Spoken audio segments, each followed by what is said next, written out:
he had not been able to name, a relief that looked too like sorrow. He had thought the ledger a map of debts and comforts, a private geography between him and the town.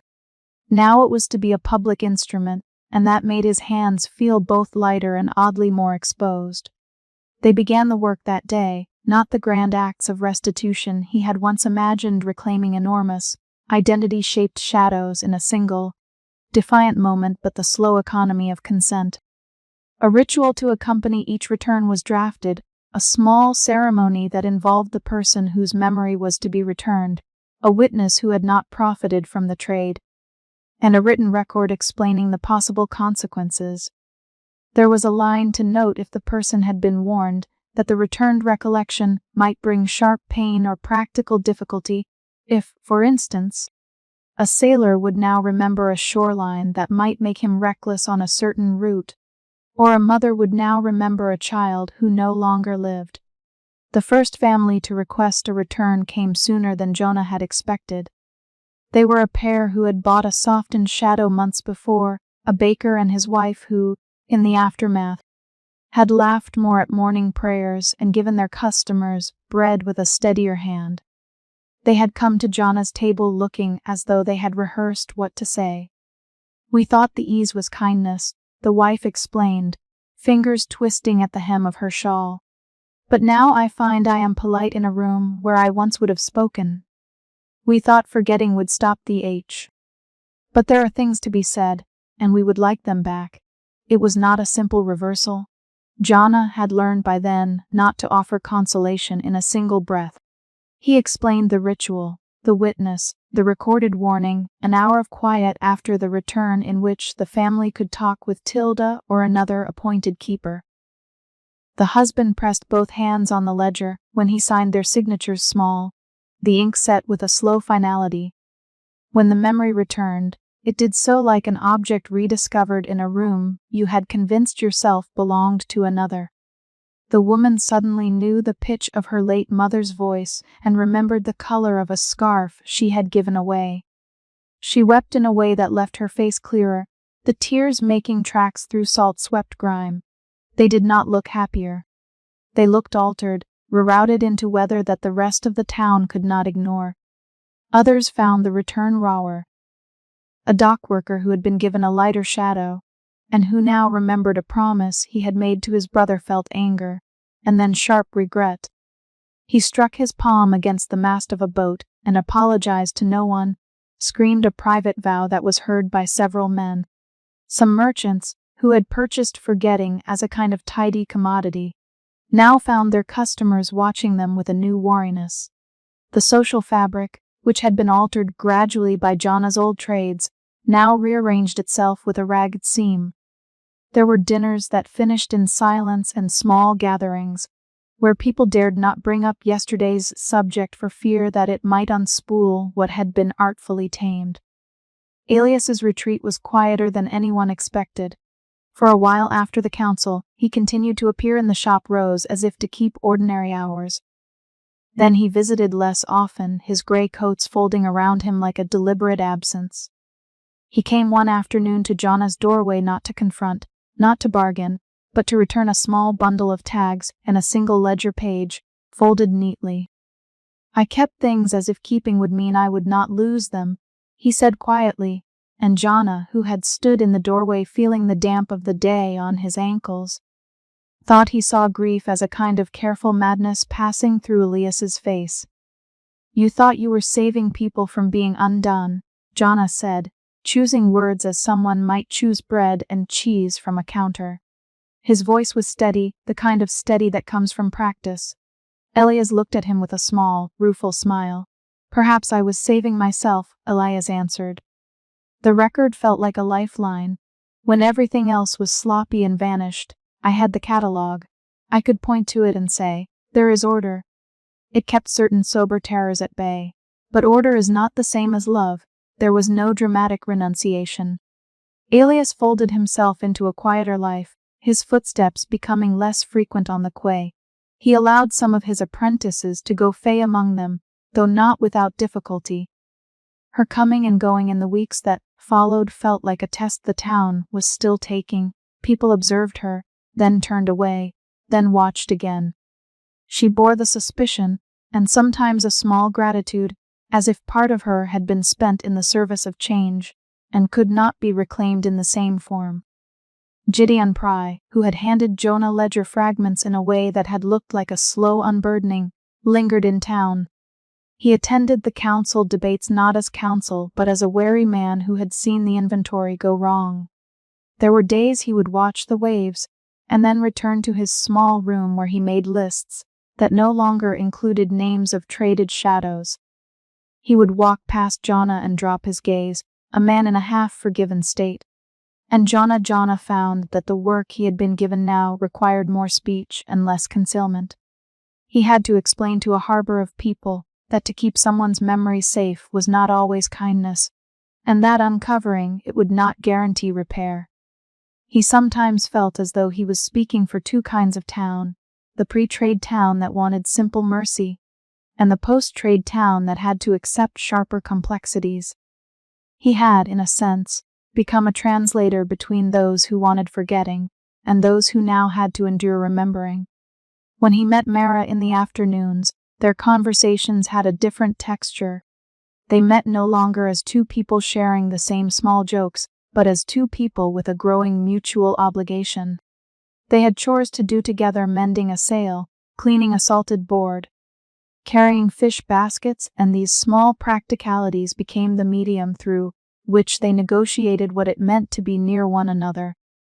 Mara would press a slice of cold bread into his hand or tell him the news from the fish stalls, who had asked for a memory back, who refused, who had been made furious by a returned recollection.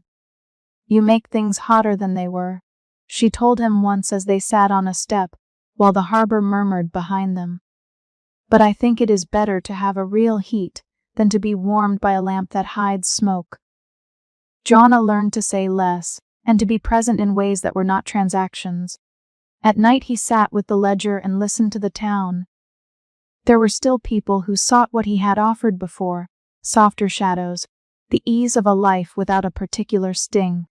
Jonah refused some of those requests now, or he insisted on rituals that made the choices explicit. The ledger had a new page for every return, and the pages began to thicken with cautions and witness signatures. He found that the act of recording itself changed what it meant to trade. To see a name and the terms beside it in ink made it harder to think of a memory as a mere commodity. Old Tilda visited him sometimes, bringing jars of something she called night-calming oil and speaking of the ways the body keeps time. "People will come back to the water," she said once, fingering the edge of his notebook. "They will be surprised by how the past sits inside them. It will be heavy or it will be light, but it will be theirs. That is a strange mercy." Jonah would look at the notebook and think of the many small debts recorded there, how he had once removed fear like grime, how he had given the washed versions back with a soft ribbon. Now he wrote that the ribbon must be described, must be shown as ribbon and not as erasure. On one slow afternoon, a woman came to Jonah whose edges were still raw from a return. She had asked for a shadow to be returned because she wanted to remember a voice. But the memory had reintroduced a man who had been cruel. She told Jonah she could not sleep and that when she closed her eyes she saw the man's face. "Why did you make it possible for me to be given this?" she demanded in the kitchen where he listened. Her hands were trembling. "I thought Jonah did not offer an apology that would make things smaller." He sat across from her and said, instead what he had learned to say, "Because you asked for what was yours. I thought you needed the truth, and I thought you could hold it." She made a face that was part gratitude and part accusation. "I cannot hold him," she said. "I did not know how to hold that." That exchange stayed with him. It threaded into the ledger and into the town's new etiquette, a caution that consent was not a cure. He began to teach the watchers, those who would witness returns, how to speak and how to listen. The rituals involve more than signatures. There were moments of silence to let the newly returned memory settle. There were designated people to help the returned person find practical bearings if a recollection altered their habits. They were small things, a neighbor assigned to sit with someone the first night a memory came back. Directions to anyone whose recollection involved roads, where they might now be unsafe. These were not elegant solutions. They were stitches. There were consequences Jonna had not predicted. Some people, confronted with returned recollection, stopped coming to the market as they had done. They were overwhelmed by the particulars of a life they had not chosen to revisit. Others felt braver. A small group of women began to meet and read letters aloud that they had recovered, not to perform pain but to hold it together. The harbor's rhythm changed, as did the way the town spoke about one another in passing. There was more looking, as if people wanted to know whether the neighbor who had once smiled was still the same, when they now bore the remembered weight of loss. Alias's withdrawal left a space that was not immediately filled. There were those who wanted the world tidy again, who missed the easiness of a transaction that erased consequence. They formed a small, private contretemps, arguing that the cataloging had prevented greater disorder. The debate did not end in a pitched battle. Rather, it rearranged relationships and obligations. Jonna found himself both resented and sought. Some accused him of having set the town on a course it could not follow. Others came with small, private thanks. The residue of the old trades remained, like old paint beneath new. Some things could not be recovered entirely, a childhood habit that had been smoothed out, the way a man used to tilt his head when he spoke of an absent son. Those small marks persisted. Jonna learned to speak of limits with care. His ledger now contained notes like margin signs, small admissions that some returns might change but not wholly restore a life. It was in these liminal months, when the town was learning to carry reopened grief, that Jonna found himself less a broker and more an ordinary neighbor. He showed up to help mend a net. He stood with Mara at the stall and handed a fish to a child whose mother had just remembered her father. He taught a young clerk how to note a witness's name with steadiness. His usefulness changed from being a private artisan who eased sorrow to being someone who helped the town hold what it had decided to keep. The ledger, for all its new solemnity, remained on his table as a reminder, lines of ink that could not unmake what had been smoothed away. When he closed it at night, he felt the same melancholy that had been there when he first began, the sense that life is made of fragments you cannot always reconcile. But there was a new steadiness to the melancholy, a recognition that some residue is not merely loss, but the place where responsibility and love meet. Sometimes, when the fog pressed low and the quay lights blinked like waiting things, Jonna would kneel and run his hand over the wood where a shadow used to fall. There was no miraculous return. There were instead small, ordinary continuities, a neighbor bringing him soup, Mara's hand finding his, old Tilda's lullaby through the wall. He found that belonging had changed its terms. It was quieter and less complete, but it had warmth. And yet the chapter did not end with tidy repair. On a night when the tide was low and the town slept with the muffled breathing of an old animal, Jonna received a note slipped beneath his door. It had no name. The paper was a scrap from a ledger, and on it a single sentence had been written in a hand he did not recognize. There are still some shelves no one has checked. He looked at the line under the lamplight, felt the cold from the window, and understood that the work was unfinished. He had altered the town's practices, and he had helped some people carry what they had asked for. But there were, perhaps, other residues, small shelves and corners where old things waited. He closed the door gently and set the lamp to burn a little longer. The ledger lay open on his table, and for the first time in a long while he found his fingers not recording trades but making a list, names to visit, shelves to examine, people to speak with about consent that had yet been ignored. He was no longer the boy who removed regret like dirt, and he would not be that again. The horizon of his task had shifted. He would not tidy the town into ease. He would not claim to cure what had been lost. He would, instead, learn the slow business of bearing testimony, of making space for memory, and for the work that such memory required. Jonna folded the scrap into the ledger and placed it beneath a stack of pages marked to ask. He blew out the lamp, and when the darkness came, the harbor was a hollow thing that seemed to breathe. He stood at the window for a long time, listening to the water's measured sound, and felt, for one thin instant, that the shape of belonging might be found not in what he could take away, but in the occasion he offered others to keep hold of whatever made them human. Outside, a bell called a late watchman to his post, and a dog barked twice as though in answer. Jonah turned away from the window, and with his hands lighter in some ways and heavier in others, went to bed. The ledger waited, the town waited. The residue remained difficult, stubborn, and necessary, and Jonah understood that the reckoning would go on. He had set down a course, and, like all courses, it would be changed by the tides. He slept with that small knowledge and the sense of a work that would not be finished in a single night. When morning came, there would be more visits, more signatures, more anger and gratitude braided together. He would walk to the quay with his notebook and his new measures of care. But before that, as the fog thinned, there was the sharpest of quiet hooks, a knock at the door in the hour just before dawn. Jonah rose, feeling the ledger's weight in his chest, and crossed the room. He did not know yet if the knock would bring fresh complaint, or the return of a particular shadow. He only knew that the town, like the water, kept moving, and that he had, at last, learned that moving together was the work he was asked to do. Jonah worked by the lamp until the flame looked less like light and more like a proposition, something small and steady that would not, by itself, mend what had been undone but might, if attended to, make the shape of responsibility visible. The attic room over the alley smelled of paper and salt.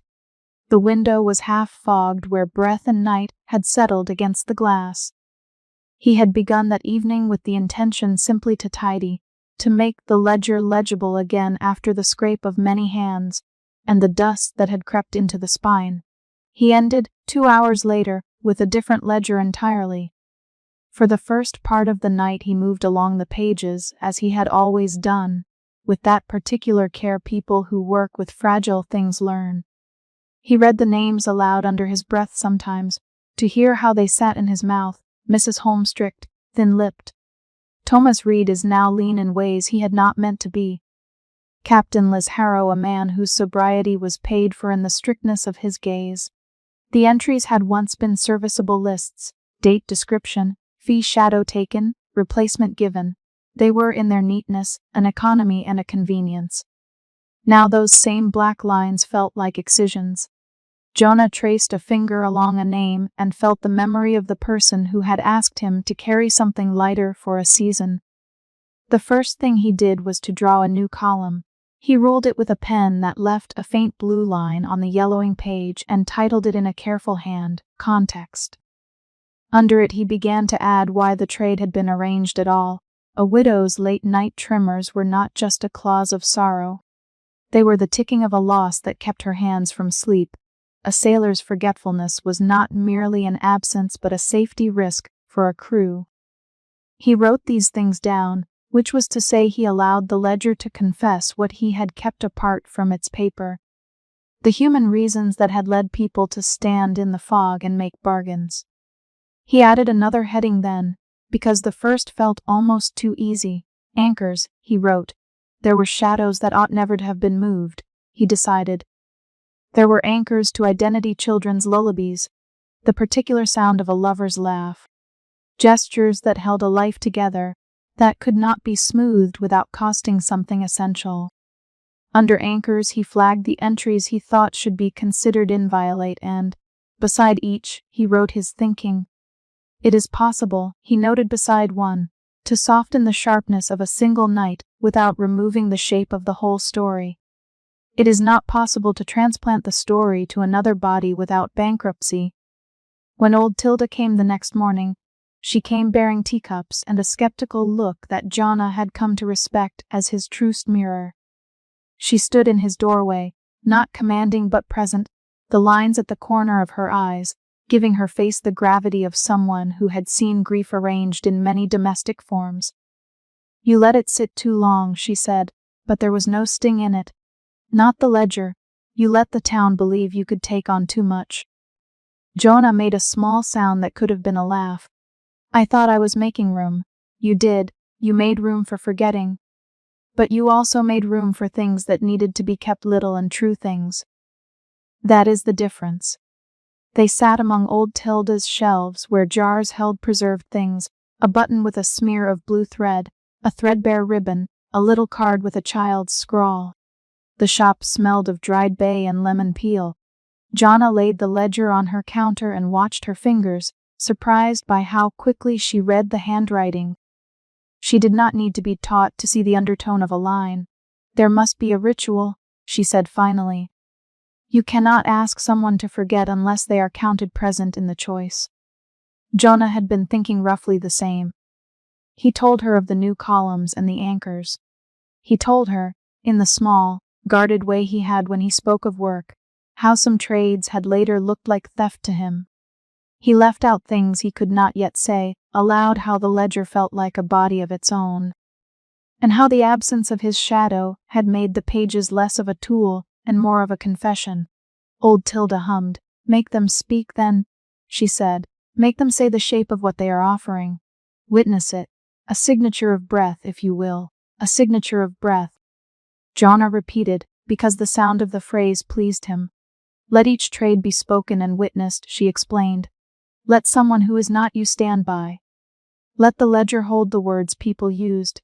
Put a consequence on the page. If you give away that thing, what are you giving up? Who will know? And this is the most important, put away back, where possible. Not always, but where possible. The ritual they devised was embarrassingly small and, to Jonna's surprise, almost domestic. A succinct formula read by the person offering the regret. I named the thing I would relieve. I asked to be eased for the following reasons, followed by a witness mark and a written note of duration and cost. If a shadow was to be offered for a temporary reprieve, that term would be explicit.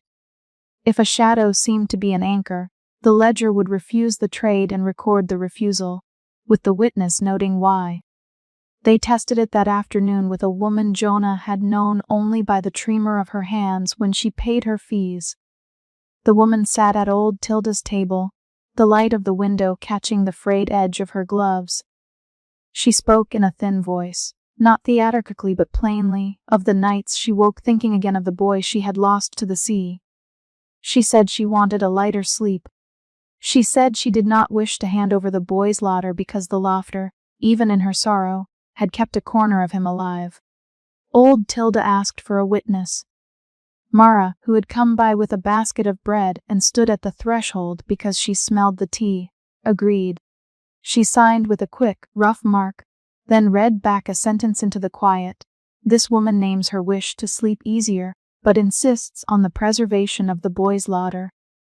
The ledger took the sentence like a small, damp sponge. They left the ledger open that night on the table at old Tilda's, as if its pages themselves wanted to be seen. Jonah slept less for a week, wakeful in that particular way of people making new habits of attention. He rose with the light and wrote again, redacting some of his own earlier entries with a heavy hand. Some lines he crossed out to show that they were no longer to be acted upon. Beside others he wrote notes of caution. He began adding a small symbol, 2 interlaced circles, to mark trades where return might be possible. Word moved like fog through the town. The change was not sudden, nor dramatic. It was the sort of thing that happened by small insistence. A woman who had once traded away a name for the sake of quiet came back to old Tilda to ask, not angrily but worriedly, whether she could have a part of it returned. A dockhand who had found his hands steadier came to Jonah with a list of the things that had been made blank in the wake of his relief. The list was short but glaring: a map of a lane, a joke shared with a lover, a small word of affection. Jonah read it and felt a weight he could not shift without altering another person's life. Mara proved the most useful teacher of all. She did not have Jonah's neat pens or Tilda's ceremonial patience, but she had habits that kept her steady in communal labor. She taught fishermen to make a mark that was legible even in cold hands. She taught women in the market to ask a follow-up question that forced people to name what giving up would mean. She insisted on common sense. "It isn't about making people suffer," she said once when Jonah worried aloud. "It's about asking them to take what they do and live with it. You're asking them to be honest, Jonah. That's not cruel. It's necessary." There were resistances. Some of those who had depended on what Jonah once offered with such private promptness resented the new slowness. They came to the quay and asked why Jonah had been given over to talking and ritual. They wanted the old bargains, a night of light and a coin, and then the morning without dread. Jonah could not give it to them now, without the ledger recording a certitude he did not believe in. For the first time in his work, he began to refuse people.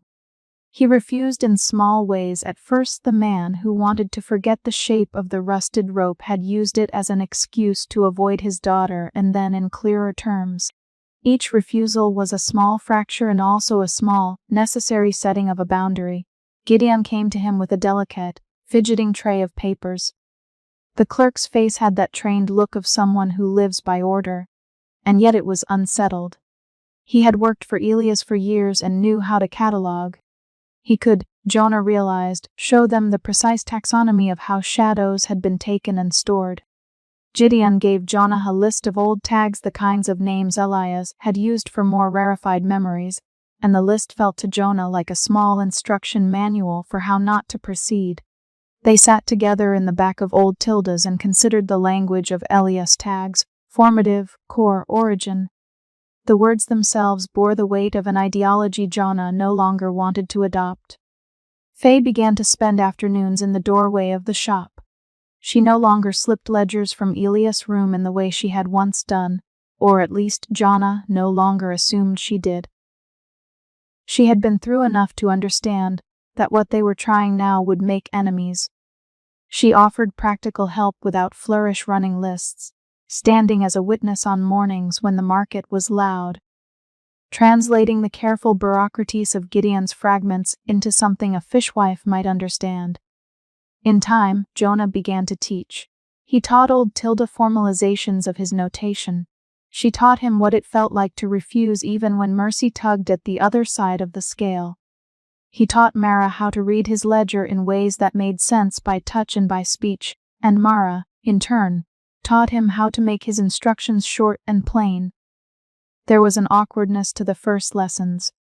Jonah, who had always inhabited the ledger as a private archive of other people's needs, found it strange to have eyes other than his own reading the things he had once kept secret. He was surprised by the warmth of seeing someone else underline a line he had written, or the way Tilda's finger would halt on a sentence, and then nod as if the page had finally said aloud what needed to be said. The Harbor Council's compromise had already shifted the town's posture when they began to learn Jonah's method. That change mattered less than the way ordinary people began to place greater care between sorrow and its remedy. A few trades were undone, in the gentle sense that people were told finally what had been altered in them, and were given the chance, sometimes, to take back a piece. These returns were not cinematic, they were slow, awkward, sometimes bitter. The woman who asked for the return of her son's laughter found the cadence of her speech slightly altered by months without it. When it came back, she laughed once in private, and then wept behind her cupped hands, as if half of the sound had to be remembered into place. Jonah found himself learning to sit with people's discomfort in ways that had nothing to do with his former dexterity. He could no longer offer a tidy relief and step back into the anonymity of his work. Instead, he had to accompany people through the returns, watching their faces as a fragment of memory returned, listening to how a name sounded when it was called in a voice newly awake. He learned new patience. He learned the awkwardness of apology. He learned to keep an account of what he had done and why. At night, sometimes, when he sat alone with his ink in the lamplight, he would find his hand moving toward old entries, toward the small, precise names he had once taken and felt again like thieves. He would then draw a parenthesis, not to hide but to add, taken under duress, temporary respite, length specified, not recommended for anchors. There were pages he filled with warnings. There were pages he simply left blank with a small note: present owner requests no inquiry. For those he left alone, his conscience held a quiet, watchful echo. Not everyone agreed that